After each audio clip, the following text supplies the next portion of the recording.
बिस्मिल्लाहिर्रहमानिर्रहीम। सलामुन अलैकुम मोमिनीन इकराम, उम्मीद है आप सब खैर आफियत से होंगे। आज की ये वीडियो एक इंतहाई अहम वीडियो है पारा चनार के हालात को लेकर, और फ़िरका वाराना तौर पर वहाँ से एक मरतबा फिर शदीद कशीदगी पाई जाती है। और पारा चनार का इलाका पेवाड़ एक गाँव है जहाँ पर एक छोटे से मसले को लेकर शिया सुन्नी कशीदगी में बदल दिया गया, शिया सुन्नी फ़िरका वाराना फसाद शुरू कर दिया गया, और बाकायदा एक मुनज़्ज़म साजिश जो कि अज़ादारान इमाम हुसैन के ख़िलाफ़ की जा रही है, एक मनफी प्रोपोगंडा किया जा रहा है, उसके बारे में आज हम बात करेंगे।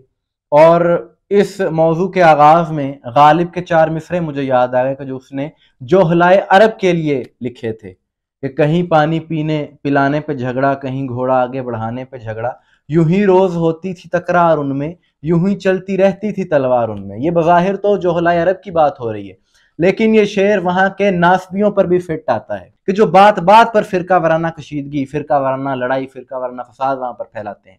छोटी छोटी बात को लेकर उसको फ़िरके का रंग देकर और खित्ते के अमन को ख़राब करते हैं। कि हुआ ये कि पारा चनार का गाँव पेवाड़, जहाँ पर कुछ शरपसंद, कुछ तकफीरी लोगों की जानिब से लकड़ियाँ काटी गईं चोरी, और अहले तशी इलाके से वो लोग जाकर चोरी लकड़ियाँ काट रहे थे। तो ये चीज़ देखकर वहाँ के शिया ने अली ने हमेशा की तरह कानून की बालादस्ती पर यकीन रखते हुए इस चीज़ की शिकायत वहाँ की इंतज़ामिया से की कि ये काम यहाँ पर हो रहा है, इन्हें रोका जाए।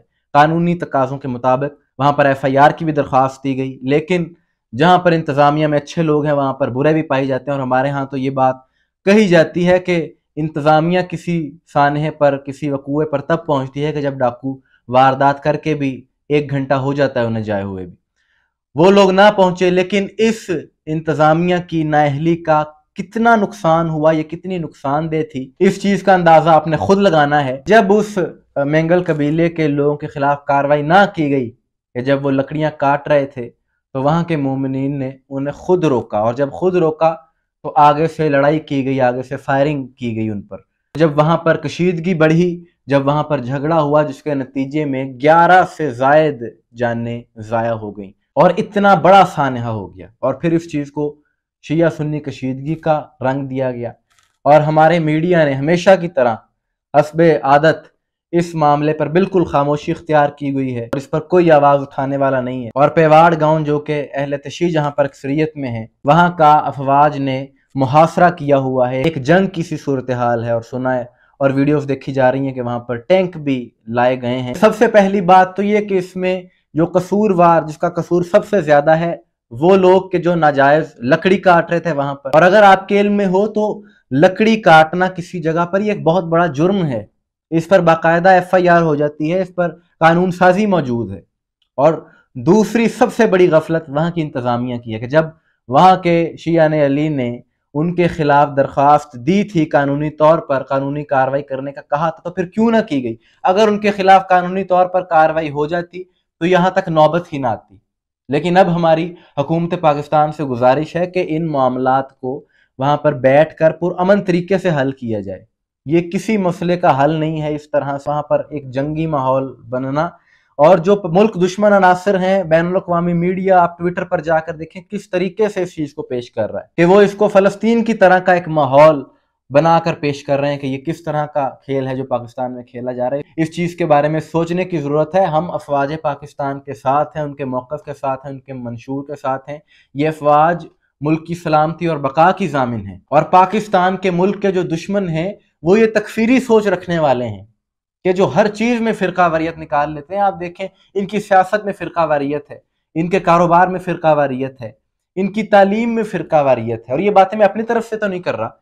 आखिर क्यों नहीं उन लोगों के खिलाफ कार्रवाई की जाती कि जो इस तरह की गुफ्तगू करते हैं। अभी एक वहीं के इलाके का एक मौलवी कह रहा था कि जी मैं हल्फन ये बात कह रहा हूँ कि जिसने मजलिस वातुल मुस्लिमीन के साथ इत्तेहाद कर लिया है उसका निकाह टूट गया है। तो आखिर इस तरह के जो तकफीर करने वाले नासिर हैं उनके खिलाफ कार्रवाई क्यों नहीं की जाती, ये समझ से बालातर है। और ये इन्हीं चीज़ों का रद्द अमल है। ये जो पारा चनार में हो रहा है, ये जब मौलवी इस तरह के बयान देते हैं उसके बाद इस तरह की चीज़ें, फिर इस तरह के वाक़यात होते हैं, ये उसका रद्द अमल होता है। तो ज़रूरत इस बात की है कि ऐसे अनासिर को रोका जाए कि ये कोई पहला सानहा तो नहीं हुआ کہ اب وہ اہل تشیع گاؤں کا محاصرہ کر لیا ہے، لیکن گزشتہ سال مئی میں جب وہاں توری منگل اسکول میں 7 اساتذہ کو شہید کر دیا گیا کہ ان کے نام میں علی، حسن، حسین آتا تھا، ان کا شیعہ مسلک سے تعلق تھا، کیا اس سانحے میں ملوث جو مجرم تھے ان کو سزا دی گئی؟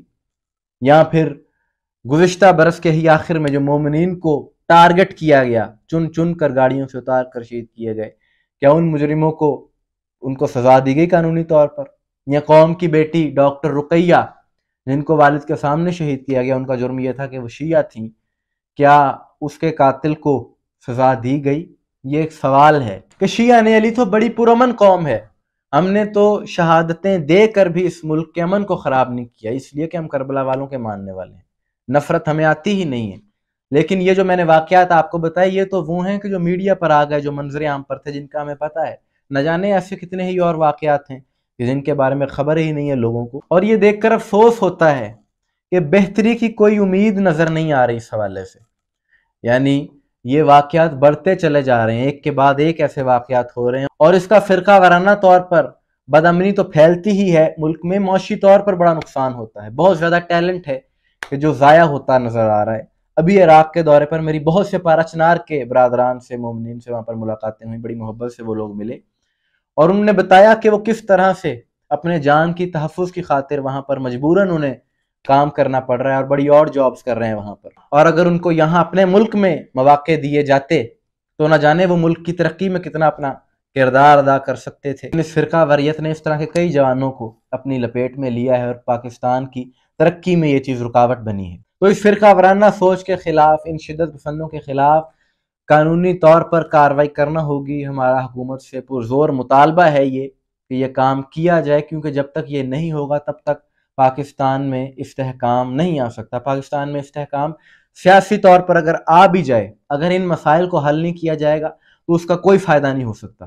15 فروری کو یہ سانحہ ہوا ہے، اور اب سننے میں آ رہا ہے کہ اب جا کر کوئی مذاکرات انتظامیہ کے چل رہے ہیں، وہاں کے لوگوں کے ساتھ کوئی جرگے بھی کیے گئے ہیں، لیکن مذاکرات سے کیا ہوگا؟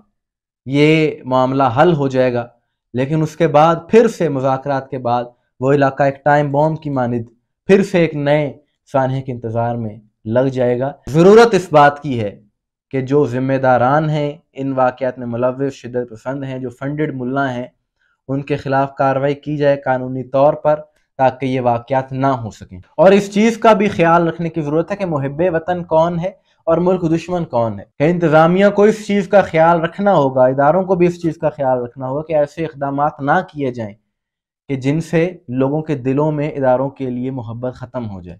اس حوالے سے آپ کی کیا رائے ہے؟ کومنٹس میں ضرور بتائیے گا، مجھے دعا میں یاد رکھیے گا۔ السلام علیکم ورحمۃ اللہ۔